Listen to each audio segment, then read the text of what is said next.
तो दोस्तों, मैं आपको ये बताना चाह रहा हूँ कि पेट्रोल की कीमत आखिर 460 रुपये पे क्यों पहुँची है।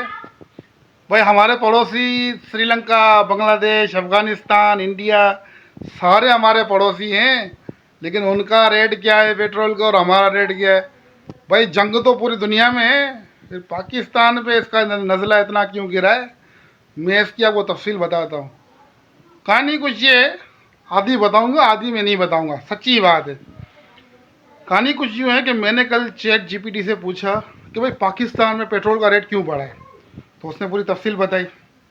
ये सवालात आपको गौर से सुनने हैं और ये आपने चैट जीपीटी से पूछने हैं, क्योंकि मैं आपको पूरी तफसील नहीं बताऊंगा ना, समझा करो ना फिर बात को।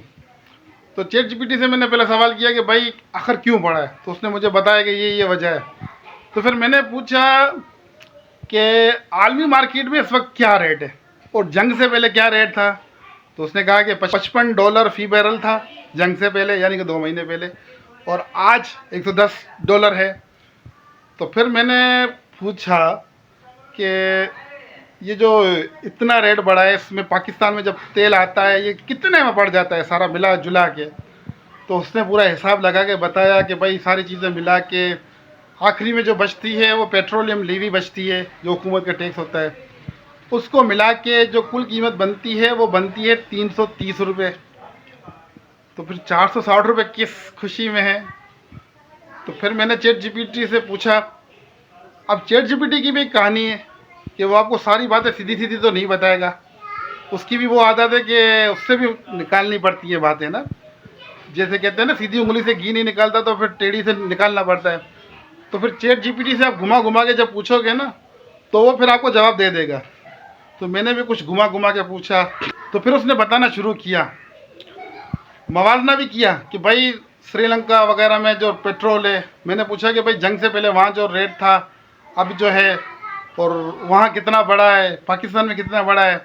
तो चैट जीपीटी ने कहा कि नहीं, वहाँ इतना नहीं बढ़ा, वहाँ मामूली इजाफा हुआ है, और पाकिस्तान में जो है वो बहुत ज़्यादा इजाफा हुआ है। फिर मैंने उससे पूछा कि अच्छा ये बताओ कि सबसे ज़्यादा पेट्रोल पंप किसके हैं। फिर उसने सारे इदारों के नाम दिए। फिर मैंने पूछा कि इसमें सबसे ज़्यादा शेयर किसके हैं। फिर उसने कुछ नाम बताए। फिर मैंने बोला इसमें सबसे ज़्यादा पेट्रोल पंप या सबसे ज़्यादा शेयर किस फैमिली के हैं। फिर उसने 2 नाम बताए। वो मैं आपको बताऊंगा नहीं, वो आपने खुद चैट जीपीटी से मालूम करना है।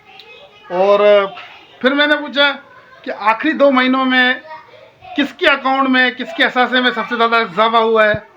फिर चैट जीपीटी ने बताया कि भाई मेरे हिसाब से इन बंदों के अकाउंट में जो है वो इजाफा हुआ है। फिर मैंने पूछा कि भाई सबसे ज़्यादा इजाफा किसके असासे में हुआ है। तो फिर उसने एक नाम लिया, वो मैं नहीं लूँगा। उसने कहा कि इसके अकाउंट में 300 करोड़ रुपए का जो है वो इजाफा हुआ है। तो ये सारी बातें मैंने आपको बताई हैं, आधी आधी आपने खुद ढूंढ लेनी है। जी मैं बिल्कुल माफ़ी मांगता हूँ, माजरत ख्वाह हूँ। मैंने एक पहले वीडियो बनाई थी जिसमें मैंने कुछ शकूक व शुबात पैदा किए थे लोगों के जहनों में। मैं उससे मैं माफ़ी मांगता हूँ।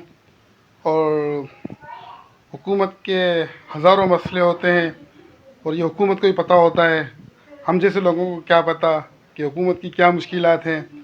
और उन्होंने जो 460 रुपये का पेट्रोल किया है, तो बिल्कुल उन्होंने जायज़ किया है।